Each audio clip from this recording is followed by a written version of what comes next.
Hi guys, this is lesson 4 of the Inspiring Boxercise lessons.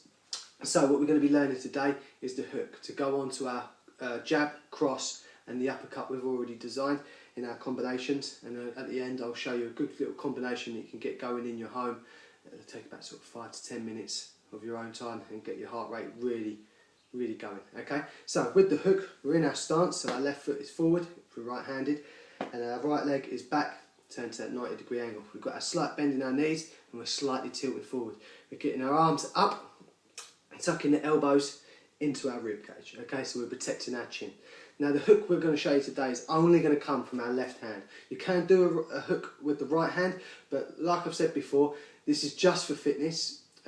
All this what we've sort of covered, we wouldn't go into a ring and sort of have a boxing match with anyone, because it's not what this is for. This is just purely for the fitness side of boxing. So just to keep safe, we're going to be just using the left arm hook. Okay, so into this position, we've got our guard up. Now the hook is a different type of technique to all the punches we've learned. We're going to be getting the elbow up and high. Okay, so with the hook, as it comes, it's going to be finished and the point of contact is going to be here. So as you can see, we've got a line across here. It's not, the elbow's not down, we've got it up. So it's important to get that elbow up when you're throwing the hook. Okay, when we've got this position here and we've got our point of connection, our fist now is pointed, is just twisted so that our fingers are pointing ourselves and our knuckles are pointed towards the wall. Okay, you can deliver a hook with the fingers pointed down and the knuckles pointing up. In terms of amateur boxing, they would tend to do this because it's quicker to be able to score the points, which they do in amateur boxing. But in the professional boxing, they go for the knockout basically. So with the knockout, if you can feel, you can really do this.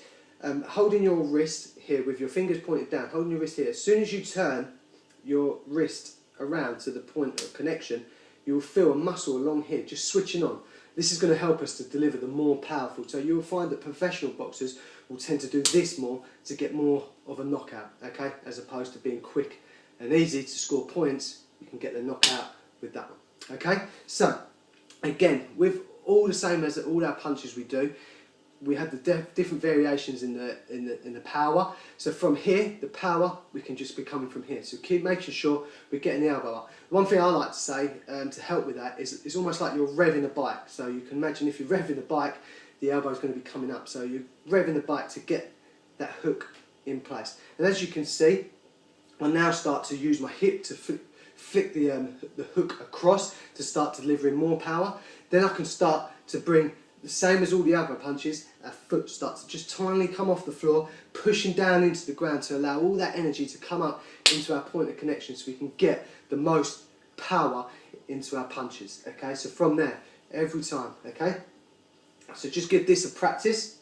Practice getting the elbow up, because that's where it's going to be more important. We don't want to be sort of throwing hooks from down here where our elbow is not coming up. We haven't got that support, because you can start to damage your wrist. If you start to connect differently on the pads, you're going to start to twist the wrist and cause injuries there. So we don't want that. So we want to make sure we're getting that elbow up and getting that point of connection. Okay, so now what we've learned, so basically from lesson 1 all the way up to lesson 4, we've got our jab, we've got our cross, we've got our uppercut, and we've got our hook. Okay, again, to make it not so complicated, the way I like to design combinations is going left, right, okay? So there's no sort of left, left, right, right, just trying to confuse things. We're just going to be going left, right. So what you can do a jab, cross, uppercut, cross, hook, okay? And you can start to play around with that, start to add on more punches. You can have combinations up to sort of 9 to 12 punches, but I would say at the start off with about sort of 5 to 6. Okay, at the start of your combination. And what you can do is add on to what we learned in lesson 3, where we was doing 30 seconds.